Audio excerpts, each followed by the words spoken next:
সকলোৰে বাবে অন্য এটা ভাল খবৰ লৈ আহিছোঁ। IOCL admission 2026 BSc nursing and GNM course Digboi online এপ্লাইৰ যিটো নটিফিকেশ্যন নহয় ইতিমধ্যে মুকলি কৰি দিয়া হৈছে। যিসকল শিক্ষাৰ্থীয়ে ইয়াৰ বাবে আবেদন কৰিব বিচাৰিছে তেনে ক্ষেত্ৰত তেওঁলোকৰ বাবে এটা ভাল খবৰ লৈ আহিছোঁ। ইয়াৰ বাবে কোৱালিফিকেশ্যন কি লাগিব বা কোনসকলে আবেদন কৰিব পাৰিব, ভিডিঅ'টো অন্তিম পৰ্যায়লৈকে চাই থাকিব আৰু চেনেলটো যদি প্ৰথমবাৰৰ বাবে ভিজিট কৰিছে তেনে ক্ষেত্ৰত চেনেলটো ছাবস্ক্ৰাইব কৰি ল'ব যাতে আগলৈ এনেদৰে ইনফৰ্মেটিভ ভিডিঅ'বোৰ ৰেগুলাৰ আৰু সময়মতে পাই থাকিব পাৰে। কোৰ্চ নেমটো হৈছে BSc nursing and general nursing and GNM যিটো কোৰ্চ আছে ইতিমধ্যে ইয়াৰ যিটো অফিচিয়েল নটিফিকেশ্যন হয় মুকলি কৰি দিয়া হৈছে। অৰ্গেনাইজেশ্যন নেমটো হৈছে ইণ্ডিয়ান অইল কৰ্পৰেশ্যন লিমিটেডৰ ফালৰ পৰা। এলিজিবিলিটি ইয়াৰ যিটো কোৱালিফিকেশ্যন আছে এটা 10+2 মানে হাই ছেকেণ্ডেৰী পাছ কৰা হ'ব লাগিব আৰু এপ্লিকেশ্যন ফিজ ইয়াতে কোনো ধৰণৰ মেনশ্যন কৰা নাই, মানে ইয়াতে এপ্লিকেশ্যন ফিজ বিচৰা নাই আৰু এক্সাম ডেটটো এতিয়ালৈকে মুকলি কৰি দিয়া নাই, ইয়াতে মেনশ্যন নাই আৰু যিটো লাষ্ট ডেট আছে মেনশ্যন নাই। যিসকলে BSc নাৰ্ছিং কৰিম বুলি ভাবিছে তেওঁলোকৰ বাবে এটা খুবেই ভাল খবৰ। ইতিমধ্যে ইয়াৰ যিটো নটিফিকেশ্যন হয় মুকলি কৰি দিয়া হৈছে। ইয়াতো নাম্বাৰ অফ ছিটৰ সংখ্যা আছে 30+30 ছিট ইয়াতে দিয়া হৈছে আৰু একাডেমিক যিটো ছিজন হয় 26 আৰু 27 বৰ্ষৰ বাবে যিসকলে কৰিম বুলি ভাবিছে তেওঁলোকে কৰিব পাৰিব আৰু ডিউৰেশ্যন অফ কোৰ্চৰ যিটো সময়সীমা আছে এটা 4 বছৰ আছে আৰু এটা 3 বছৰ আছে আৰু নেম অফ ইনষ্টিটিউটটো Assam oil college of nursing AOCN, Assam oil school of nursing AOCN ইয়াতে দিয়া হৈছে। তাৰপিছত নেম অফ ইউনিভাৰ্চিটি দিয়া হৈছে Srimanta Sankardev university of health science গুৱাহাটীত কৰিব পাৰিব। ইয়াতে যিটো অধিক তথ্য জানিবৰ বাবে ইয়াতে হেল্পলাইন নাম্বাৰটো দিয়া আছে, আপোনালোকে এই ৱেবছাইটটোৰ জৰিয়তে চাব পাৰে নাইবা হেল্পলাইনতো কল কৰি পিনি অধিক তথ্য সংগ্ৰহ কৰিব পাৰে। ইয়াতে 1 নম্বৰ যিটো কোৰ্চ আছে ইয়াতে BSc নাৰ্ছিং দিয়া আছে। ইয়াতে নাম্বাৰ অফ টোটেল ছিটৰ সংখ্যা 30টা ছিট দিয়া আছে আৰু কেটেগৰী ৱাইজ ইয়াতে ছিটৰ সংখ্যা বিতৰণ কৰা হৈছে। ছিটৰ সংখ্যা প্ৰথমতে চাই লওঁ। ইয়াতে আনৰিজাৰ্ভৰ বাবে 14টা, EWS ৰ বাবে 3টা, SCৰ বাবে 2টা, STৰ বাবে 3টা, OBC NCLৰ বাবে 8টা ইয়াতে পোষ্ট মানে ছিট ৰিজাৰ্ভেশ্যন ৰখা হৈছে। তাৰপিছত ইয়াৰ বাবে যিটো ডিউৰেশ্যন আছে সময়সীমা 4 বছৰীয়া কোৰ্চ হয়। ইয়াতে BSc nursing student will get admission to Assam oil college of nursing AOCN। তাৰপিছত যিসকলে GNM কৰিম বুলি ভাবিছে তেওঁলোকৰ বাবে ছিটৰ সংখ্যা আছে 30টা। তাৰপিছত ইয়াতে আনৰিজাৰ্ভৰ বাবে ইয়াতে 14টা, EWS ৰ বাবে 3টা, SCৰ বাবে 2টা, STৰ বাবে 3টা, OBC যিসকল NCL আছে তেওঁলোকৰ বাবে 8টা ইয়াতে পোষ্ট ৰিজাৰ্ভেশ্যন ৰখা হৈছে।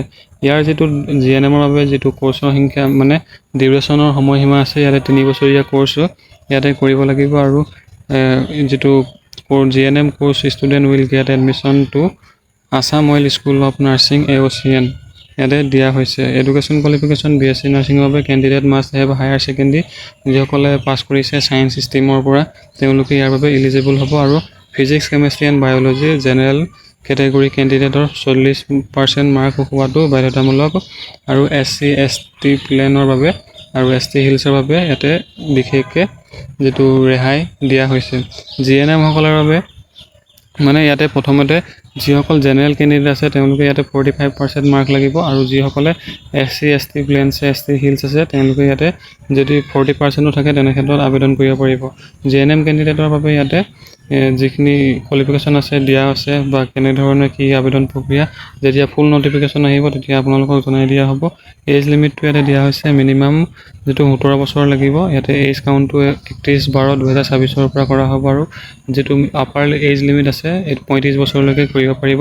মাৰ্কশ্বিট চাৰ্টিফিকেটটো ইছ্যু মানে যিটো আপোনালোকৰ মাৰ্কশ্বিট চাৰ্টিফিকেটৰ মতে 35 বছৰলৈকে হ'ব লাগিব। ক্লাছ 10ৰ যিটো এডমিট কাৰ্ড আছে বা আপোনালোকৰ এডমিট যিটো মাৰ্কশ্বিট আছে বা চাৰ্টিফিকেটত ডেট অফ বাৰ্থটো দিয়া থাকে তাৰ মতে হ'ব লাগিব। এজ ৰিলেক্সেশ্যন ইয়াতে বিশেষকৈ ৰখা হৈছে। SC ST সকলৰ বাবে 5 বছৰ এজ ৰিলেক্সেশ্যন ৰখা হৈছে। OBC NCL সকলৰ পৰা যিসকলে বিলং কৰে তেওঁলোকৰ বাবে 3 বছৰ ৰখা হৈছে এজ ৰিলেক্সেশ্যন আৰু PWBD কেণ্ডিডেটসকলৰ বাবে 5 বছৰ পৰ্যন্ত ইয়াতে এজ ৰিলেক্সেশ্যন ৰখা হৈছে। ইয়াতে selected candidate shall be paid short list ইয়াতে যিখন ষ্টাইপেণ্ড মন্থটো ইয়াতে ষ্টাইপেণ্ডো এটা দিয়া হ'ব 2800 টকাকৈ ইয়াতে পে' কৰা হ'ব ফাৰ্ষ্ট ইয়েৰত আৰু ছেকেণ্ড ইয়েৰত 3000, থাৰ্ড ইয়েৰত 3200কৈ এণ্ড ফ'ৰ্থ ইয়েৰত ইয়াতে 3400 টকাকৈ পে' কৰা হ'ব। আৰু যিসকলে GNMত কৰিম বুলি ভাবিছে তেওঁলোকক প্ৰথম যিটো ফাৰ্ষ্ট ইয়েৰত 2500 টকাকৈ দিব আৰু ছেকেণ্ড ইয়েৰতো 2700 টকা, থাৰ্ড ইয়েৰত 2900 টকা পে' কৰা হ'ব। মানে যিসকলে কৰিব কোৰ্চটো পাব তেওঁলোকক ষ্টাইপেণ্ডো দিয়া হ'ব পঢ়াৰ বিনিময়ত। এইটো খুবেই ভাল কথা। ইয়াতে ষ্টাইপেণ্ড হিচাপেও ইয়াতে যিসকলে পাব তেওঁলোকৰ ভাল হ'ব। ইয়াতে additional benefit opportunity of for যিটো বহুত নাৰ্ছিং কোৰ্চ আছে ইয়াতে ফ্ৰী হোষ্টেল থাকিব, মেডিচিন মেডিকেল এইবোৰ আপোনালোকৰ হেল্থ চেকআপ এইখিনি সকলো ফ্ৰী থাকিব। আৰু BSc যিটো আফটাৰ পাছিং কৰিলে ইয়াতে যিসকলকো হস্পিটেল যিসকলে ইয়াতে কৰিব তেওঁলোকে ইয়াতে চিট পাব আৰু তেওঁলোকে ইয়াতে সংস্থাপন পোৱাৰ চান্স আছে। ইয়াতে লিখা আছে যিসকলে ইচ্ছুক হয় তেওঁলোকে যদি ছায়েন্স ষ্ট্ৰীমৰ পৰা বিলং কৰিছিলে, হাই ছেকেণ্ডেৰী পাছ কৰিছে, তেওঁলোকে নিশ্চয়কৈ ইয়াৰ বাবে আবেদন কৰিব পাৰিব। আৰু বিশেষ ইয়াতে ক'বলগীয়া নাই, এপ্লিকেশ্যন যিটো ষ্টাৰ্টিং ডেট হয় এতিয়ালৈকে মুকলি কৰা নাই। আৰু ৰিজাল্টৰ বা যিখিনি শ্বৰ্ট লিষ্ট আছে সেইখিনিও ইয়াতে ডকুমেণ্ট ভেৰিফিকেশ্যন এইখিনি সকলোখিনি ইনফৰ্মেশ্যন আহিব 5 দিনৰ মূৰত ইয়াতে দিব বুলি দেখাইছে। যিখিনি আপোনালোকৰ এপ্লিকেশ্যন প্ৰক্ৰিয়া হৈ যাব, যিটো এক্সামিনেশ্যন হ'ব সেই এক্সামিনেশ্যনৰ 5 দিনৰ পিছতে ইয়াতে যিটো ৰিজাল্ট আছে পাব্লিছ কৰি দিয়া হ'ব।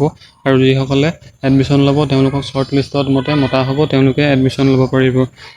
আশা কৰোঁ আপোনালোকে ইনফৰ্মেশ্যনটোৰ পৰা উপকৃত হ'লে, আৰু উপকৃত যদি হৈছে তেনে ক্ষেত্ৰত আপোনালোকে ভিডিঅ'টো লাইক কৰিব, শ্বেয়াৰ কৰিব, আৰু আগলৈও এনেদৰে ইনফৰ্মেশ্যনবোৰ সময়মতে পাই থাকিবৰ কাৰণে চেনেলটো ছাবস্ক্ৰাইব কৰি ল'ব। আজিলৈ ইমানেই, ধন্যবাদ। জয় অসম। পুনৰ লগ পাম অন্য এটা গুৰুত্বপূৰ্ণ আপডেট লৈ।